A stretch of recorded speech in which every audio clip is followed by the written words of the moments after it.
Welcome back to the Beyond the Hyphen podcast. I'm Mark Lee, your host. Today I'm joined by Congressman Kweisi Mfume, who represents Maryland's 7th Congressional District, covering much of Baltimore City and parts of Baltimore. Congressman Mfume's career spans multiple chapters of public life. He first served in Congress in the 1990s, where he chaired the Congressional Black Caucus before stepping away to lead the NAACP, one of the country's most influential civil rights organizations. After years outside of elected office, Congressman Mfume returned to Congress in 2020, bringing a perspective shaped by both government and his leadership beyond it. In this conversation, we'll talk about how decisions are made in Washington, how they play out in communities like Baltimore, how trust in institutions are built or lost over time, and how youth can become a part of the process. Congressman Mfume, thank you so much for joining us today.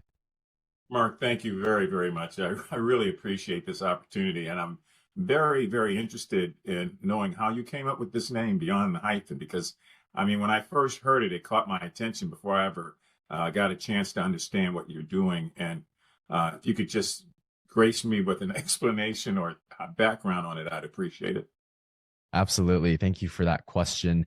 Beyond the Hyphen is all about bridging. The hyphen bridges words, and in my opinion, hyphens are only barriers to our lives, and divides are only barriers to our lives if we accept it as so. And so this platform sort of acts as that factor to go beyond the hyphen, to go beyond the divide, and to bridge those civic barriers to education that many of our youth across not just Maryland, but across the country and the world face where we get our listeners. And so that's the spirit of this name. I know it's a bit unconventional, but that's where the spirit of the name came from. But that's what works, the unconventional. I'm convinced of that. It's very catchy. It's very instructive. And, it got my attention immediately. So I just had to know. So now I can be able to tell other people, but more importantly, I can understand myself beyond the hyphen because it applies to so many different things. So I apologize for taking your interview and asking you the first question. But no go worries. right ahead, Mark. I'm just glad to be here with you and glad to be with so many young people who are tuned in. Well, thank you, Congressman Mfume, again for being here. I mean, it need not be said that your career spans decades and so many corners of public service. But I want to start us before any of that back in Baltimore. You've spoken about growing up in a situation where you had to take on some responsibilities that not many kids your age back then had to take on, and supporting your family while still a teenager and navigating real various challenges along the way. Did that beginning shape the way you think about responsibility and the relationship you have with service today? I'm pretty sure it did. I didn't understand it at the time because when you're thrust into a situation, the human reaction is to react and to find a way to deal with it. But yeah, I came from a very, very poor background in Baltimore. My family moved from one house to another house. My mother worked as a maid during the day and an elevator operator at night. My father was not there at all. My stepfather was only around up until about the age of 10 or 11. And I had three younger sisters, which I still have, thank God. My mom developed cancer somewhere around the time that I was 15 years of age. And before I was able to turn 16, my mother passed away. She passed away, leaving me with a lot of conversation, instructions, directions, and admonitions. And, when you're 15 years old, you really don't understand what it means when your mother tells you that she has cancer, that it's terminal, that she's not going to be with you for the rest of your life. You hear it and you're very respectful, but you don't really understand what it means. And I didn't until the day that my mother left. We were having a conversation about life and death and responsibilities and what it meant to be a young man in this society and what it particularly meant in 1964 to be a young Black man, and why it was important to understand responsibility and your sisters and your role as the big brother, but more importantly, your role as the only male in the family, to find a way to not give in to all the things that are around you, but instead define yourself in a different way. And she would always tell me that it's not how you start in life that counts, it's how you finish. And I often repeat those words to other young people, because when you're in a situation, I mean, you're really jammed up, you don't know what to do, and you have very little ability to control what's going on around you. It can wipe you out. It really can. And you feel more alone than you were and more confusing than you were. But, that admonition, that lesson about understanding that no matter what's going on and what went on and what you are in, that it's really not how you start in life, it's how you finish. And the one interesting thing about that is that you become the determiner of how you finish. Yeah. And if you believe that and move toward that and let that be sort of like your guidepost, Mhm. it in the end, it works out. So those are very interesting beginnings for me. I dropped out of school right after my mother died. I was in the 10th grade. I just gotten in the 10th grade. And I started taking odd jobs, shining shoes, carrying groceries, doing things that would help me to earn money to help take care of my sisters, because they had to all move in with my grandmother. There was no other place for any of us to go. And I did that and did it and did it. And then, at some point in time, I gave in to the culture around me. And it was a culture that was focused on money, on a fast life, on just trying to find a way to separate yourself from everybody else and define yourself in a way that you thought your peers or the people in your community at your age could understand. That could have gone the other way. I could have sort of modeled myself or adhered to some of the young people who were in my school at the time, who were doing great things and getting great grades. But I was in a community where that was not the emphasis. The emphasis was always on survival. And so that whether you were 6 years old or 16 or 46, that was the issue. How do you survive? And so, Mark, I did that for a while. Several years went by, and I became a teenage parent. I was a high school dropout, as I said. I didn't have any kind of life skills. My mother was gone. I didn't find out who my actual father was until the night of my mother's death. I thought he was just a friend of the family who treated all of us very, very kindly. But that night of her death, when he came to me and said, "I'm going to finish telling you what your mother didn't tell you through all those nights on the couch where you and she talked over and over about life and responsibility," he said, "I am your father." And while it was shocking, it wasn't shocking, because I'd always wanted and dreamed of a father who was like him, very kind, a person who went out of his way to do things for other people, and a person who always had something good to say about me and my sisters, and who periodically would bring food and drop it at the house. And, you don't know what's going on when you don't know. But when I found out that was my father, there was a sense of sadness, profound sadness, because my mother had just passed away hours earlier, but a sense of gratification that I do have a father, and I do have a role, and I do have someone in this society. And that helped me a whole lot. But, these were tough times. I don't mean to give you my whole life story, but the beginning was very interesting, because I could have fallen all the way through the cracks, and I did. I mean, I ran with a gang in Baltimore. I was arrested probably about 13 times by the time I was 19. In those days, police would just arrest you if you're walking down the street. I mean, it was really tough being a young Black boy, but a young Black teenager was even tougher.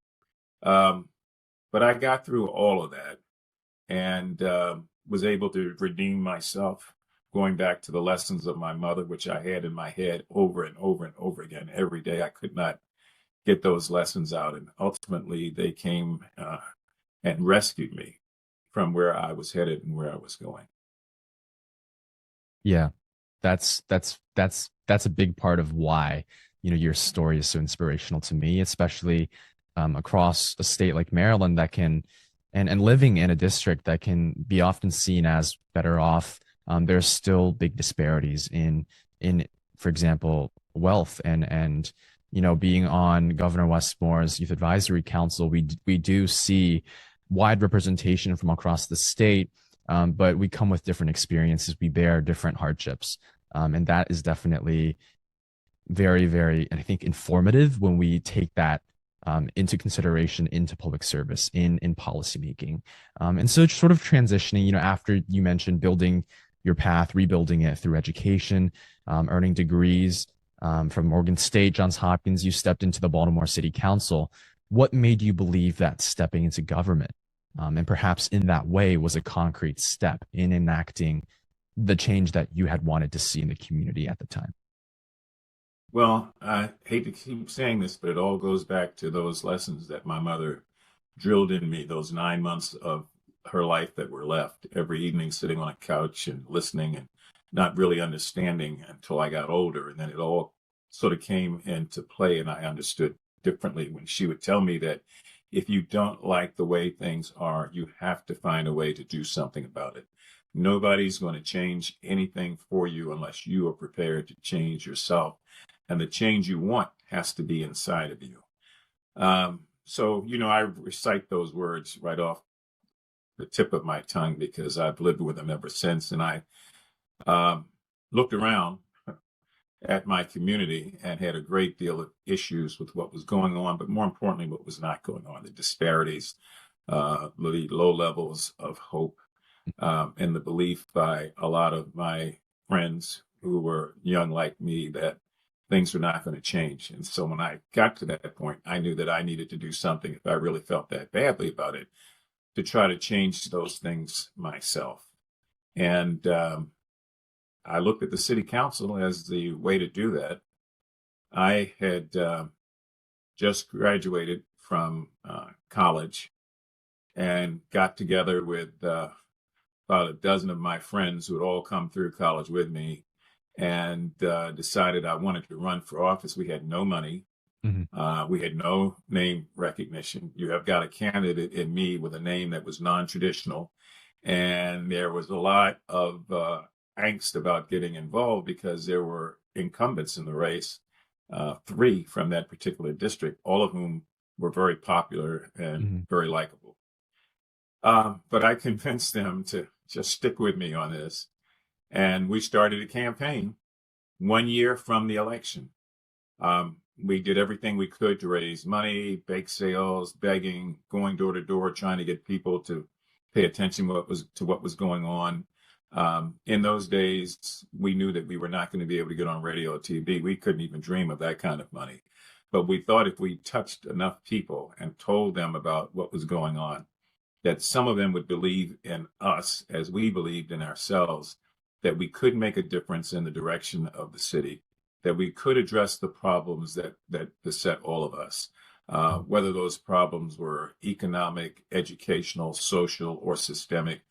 We believed in a very strong way that this was an opportunity to do it, and we didn't want to do it without the blessings of the people. So we were coming to the people to get them to buy in and to believe in us. And in 1 year, that 1 year period, we knocked on 10,000 doors in the district. I was at every mall or gathering or church meeting, every community meeting.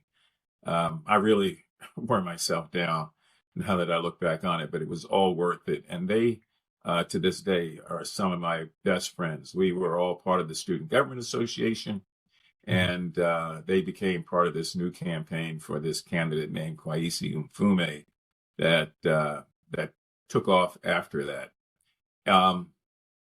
I think you may know the short end and the long end of the story. After all of that, I ended up winning by 3 votes.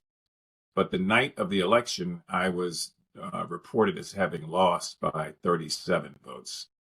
And we were convinced, based on our numbers and our poll workers, that it was closer than that. We didn't know how close, but I would not concede that night. And I wasn't doing it to be an upstart. My numbers didn't say that we had lost by 30 some votes. And so we went through 3 recounts. Finally, the 3rd recount showed that we had actually won the election by 3 votes. And my dear grandmother, who oftentimes gave me the same kind of lessons that my mother gave me, said to me with tears in her eyes, and she was always so funny. She said, you just remember that as long as I'm Black, which meant the rest of my entire life, obviously, those three votes were the Father, the Son, and the Holy Ghost. She said, if you can hang on to that, believe that, and keep that in front of you as your roadmap, you'll be okay. And that 3-vote margin is still the closest election in the history of the state of Maryland.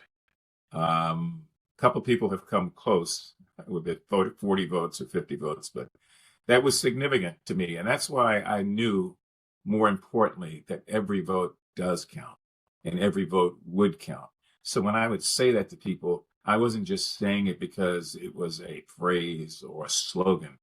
I was saying it because I lived it.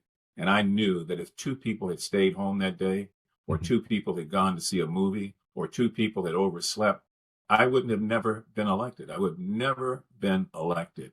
So for me, it just drilled something in me. I've made every election.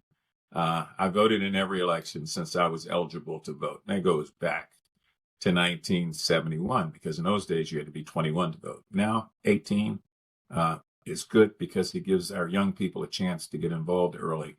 But I just want people to know that your vote does matter. It does count. And for those people who want to steal the vote and the ability for people to vote, they are diabolical, deliberate, and destructive. And we've got to resist those efforts every time we see them.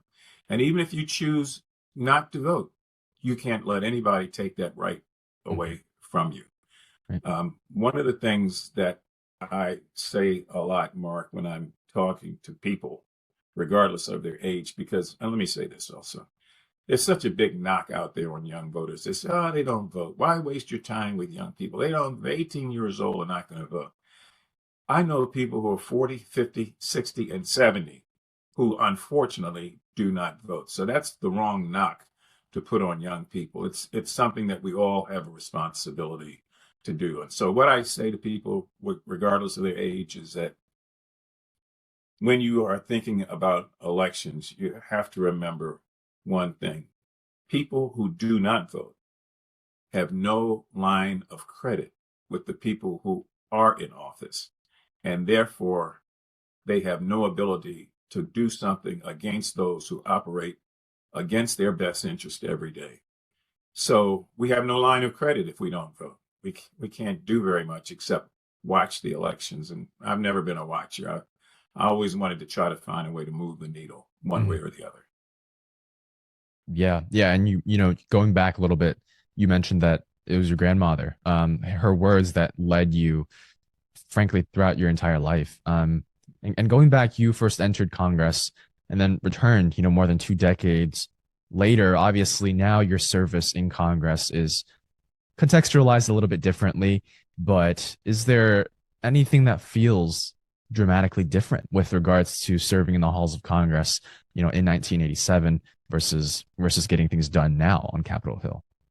Yeah, you know, I left there and headed up the NAACP for almost 10 years. And when my dear friend Elijah Cummings passed away at the age of 67, the seat was open, and you know, there were a lot of people who wanted to run, and I got a lot of suggestions from people. Sometimes they weren't suggestions. They were saying, you need to do this. And I ran, and fortunately, with God's blessings and with the blessings of a lot of people in this congressional district, I was reelected. So I was out for 24 years and went back into the same district. That's a record in Congress. There's been one other person that was out for a longer period of time, but they went in and got reelected to another district. So this going back into the same district that birthed me, if I can use that term, right, is significant. And there were some things that were different. Most things were not. The process for passing laws was the same. The decorum of the House floor was the same. The committee structure was all the same. Many of the things that divided and caused 2 different parties to vote sometimes 2 different ways were all the same. The one big difference in that 24-year span are the people. People today in the Congress are less apt to want to find consensus and to work out an agreement so that you can get something done. There are lines in the sand, and over these 24 years that I was away and the 6 years I've been back, those 30 years, those lines in the sand are hard to overtake and overcome because everybody that comes in believes they have to be more strident than their predecessor and more unwilling to compromise. It's my way or the highway. That doesn't help the Congress, it doesn't help the country, it doesn't help the people that we're supposed to represent. And it certainly does not move the needle at all. So that's the biggest thing that I've seen in coming back. There's very little camaraderie there. There's very little desire to work together on both sides of the aisle. It's not just one party or the other. It's a different sense of service. Now, I'm hopeful that we'll overcome that because I think the pendulum swings both ways. We can only go so far in one direction before nature, time, and circumstance causes the pendulum to swing back in the other direction. And hopefully it just settles in the middle. So I am optimistic that's not going to continue to be the way it has been. I think in this case, with Donald Trump as president, it's become increasingly difficult to try to find a way to bring people together. But I'm convinced that just as I was young once upon a time when dinosaurs roamed the earth, there are a lot of kids who are young now and who understand what I'm saying and who know that their time is now, that every generation gets a chance to define itself and to define its issues and to be able to make change. So if I were to leave here tomorrow, and I'm not trying to, I'm not soliciting Father Time to take me away, but if I were, I would be absolutely certain that today's generation of young people understand that and even more and are going to shape whatever the future is in the image that they think is best for them and their time. I'm convinced of that. And I have to be because the generation before me believed that and the one before that. So if we're on this continuum, that means that things are going to continue to get better. And when they try to get worse, we've got a whole generation of young people who are going to correct where things have to be corrected and make sure that we're moving the way we ought to be moving. Right. And looking at a state like Maryland, we live here. I think a lot of youth take great leadership for granted, and don't really take as much ownership as they can and as they have the potential to. And so that's why, a lot of this platform's mission is to combat and to fight that, not cynicism, but ignorance. And it's that no fault of the youths, who have this ignorance. It's that need to come together as a community, in my opinion, not only as one, for example, generation, but intergenerational, cooperation to make sure that our mentors can pass the baton on to us. I do have a question that's been piquing my curiosity. Looking back, you chose to leave your seat in Congress, like you mentioned, to leave the NAACP for nearly 10 years. What made you feel like you could have more impact outside of DC and specifically with the NAACP at that point? Well, the late Hazel Dukes and the former Judge Leon Higginbotham and Myrlie Evers, the widow of Medgar Evers, all came to me and said, look, the NAACP is about dead. We have lost significant membership roles. We don't have any outreach that we should have or like we used to have toward young people. We've got significant debt. We've got people believing that we've long outlived our usefulness. And we've got to go in a new direction. We just need new energy. And we think that you are the one to do that. And I kind of thanked them for their time and their kind words. But I said, I'm doing great right here in the United States Congress and making a difference. And they came back at me probably about 3 or 4 times over a period of 4 or 5 months with that same plea and that same request that I consider it. And then one day, again, hearing the voice of my mother, I said, are you just here in Congress to be in Congress and comfortable with people running behind you and saying, oh, Congressman this and Congressman that, and just believing how somehow or another that you've arrived? Or do you really see the need to make change the way you did when you were coming out of college and you looked at the city council and said, I've got to find a way to do this, to test it? And when I asked myself that, the answer always came back the same. And that was, if you really believe the things that you say to other people, then you have to become the change that you're trying to advocate. And, it's a comfortable position to be, as I was, Speaker Pro Tem in the Congress and heading up the Black Caucus and, in the leadership teams of those Congresses. But when I asked myself that question, it was clear. I said, no, if you really think that the NAACP, as the nation's oldest and largest civil rights organization, needs to find its way again, and you think that you can do something about it, you need to just give this up and put your sword down and cast your bucket down and go back out into the real world and to try. Because if you don't try, you don't know if you're ever going to succeed. So for me, it became an easy decision after that.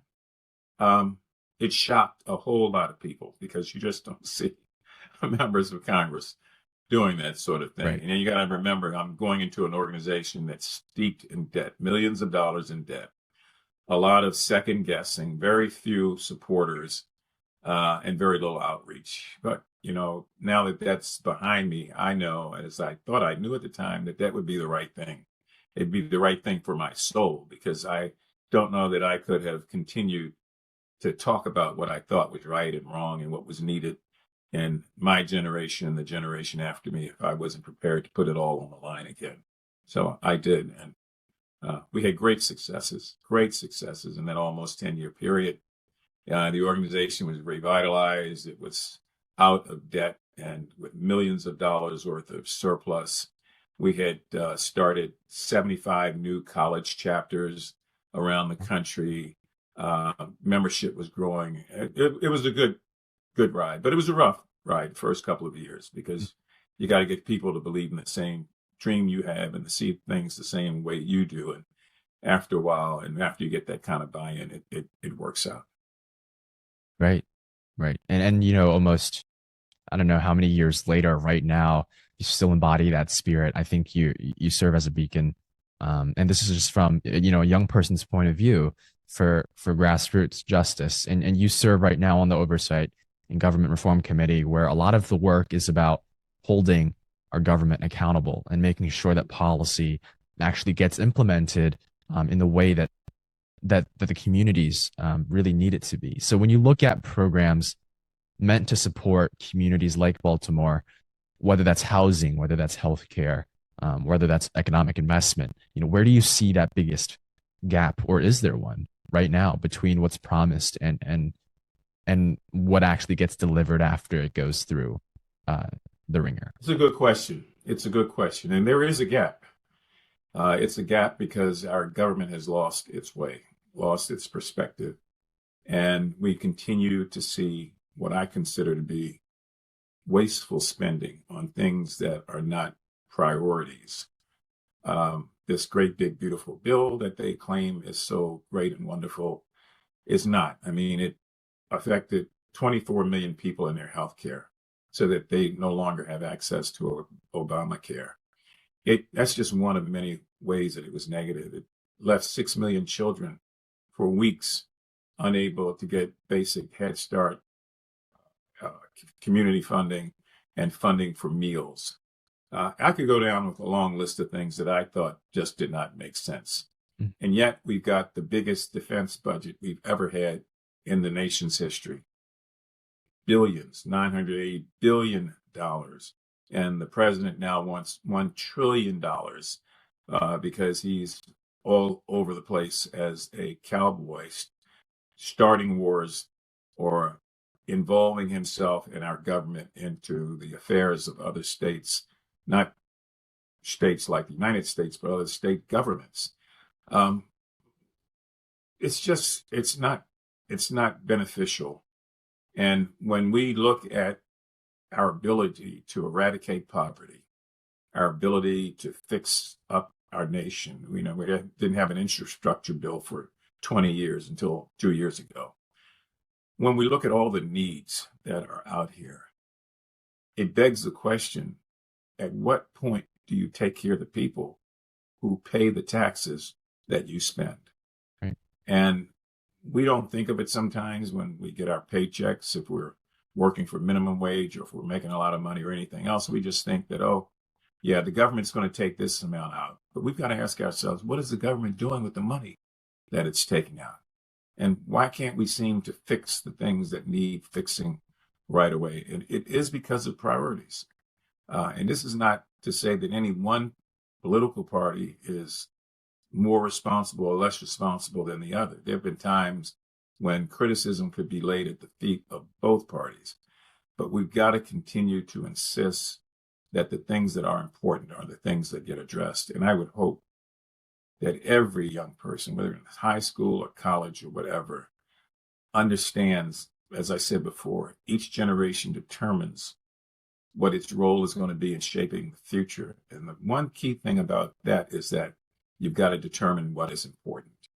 And you've got to sometimes say, this is less important, less important, less important. It's the things that are most important that do really need attention. And when you look at, as a lot of us do, whether it's on Instagram or Facebook for the older people or X or anything else, some of the things that young folks are involving themselves with, I can't believe that those are the things that's most important to them. When I look at the violence that's filmed and put on social media platforms as entertainment, I can't believe that's the most important thing to them.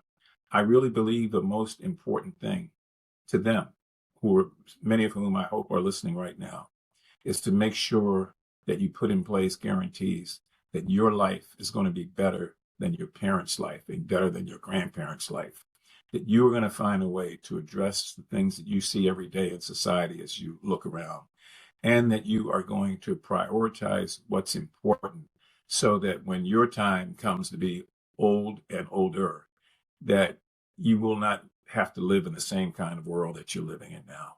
That's very, very important. And that's why, quote, importance is something that I think has to be in front of everybody if we're going to make real change.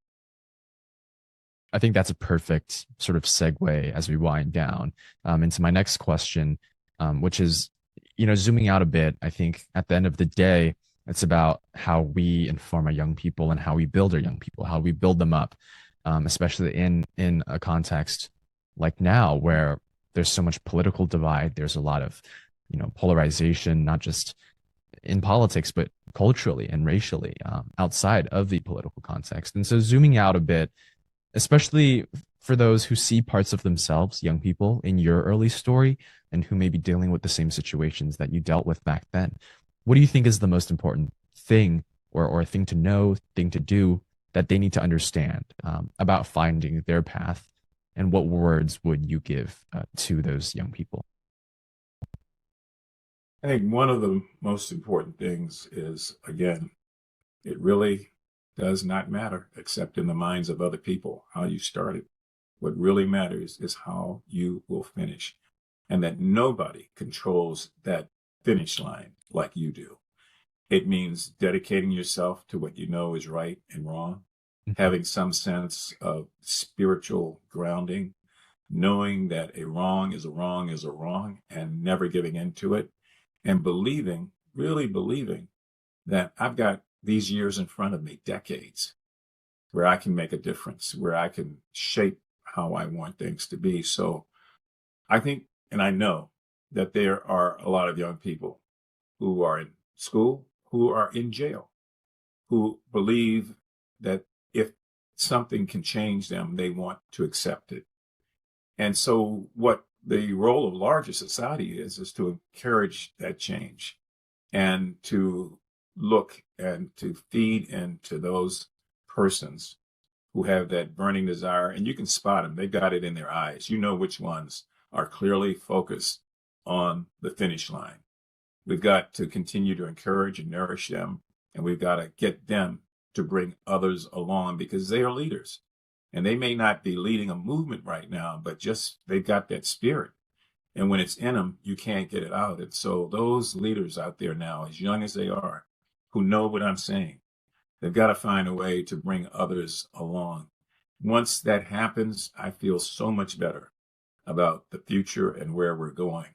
And our role as adults is to remember that we were at that point in life and that some of us fell off of the ladder and others clung to it. And the way we were able to cling to it was because we knew that there were adults ready to catch us if we fell, because every day they told us that they loved us, that they believed in us, and that they were with us. That means an awful lot. And I would hope that that continues through this generation and the next and the next. Well, I'm sure Congressman Mfume, under, leaders like yourself passing on these lessons of civic responsibility, I think having that important groundwork first before we step into take any action, the why, right? Going back to the why, whether we have our own, people like your grandmother and like your mother who give us these messages, is really important to have these mentors. And I think mentorship is obviously very, very important, but often I think underestimated in terms of how important it can be in terms of giving direction to our young people as a generation. And issues like gun violence, issues like climate change are hot topics, right now for youth to sort of build coalitions over and to build and to bond over. But I think that in the ultimate scheme, there's a bigger calling for our young people to really just take control of our future in a way that resonates with not only the current context and the reality, but with where we want to take everything and to take control, because the NAACP will, be headed up by someone who's my age right now, in a few years, in a few decades. And looking at all of these organizations, whether you're like me, an Asian American, a proud Asian American immigrant, second generation immigrant, child of immigrants, I just want to send a message that any listeners listening to this right now, this is your place, and this is your land and your world to take over in the best way possible. So don't be afraid to do that. Congressman Mfume couldn't have said it better. And Congressman Mfume, thank you again for taking the time to join us today and for sharing your perspective with our young listeners and seasoned listeners alike. I think your journey from your early experiences all the way up to Congress in Baltimore with the NAACP have ended up shaping a lot of lives of countless Americans for the better, especially young people trying to find their path and make an impact. So once again, all the thanks for your trailblazing leadership. Yeah, thank you very, very much. Keep up the good work. It's very important.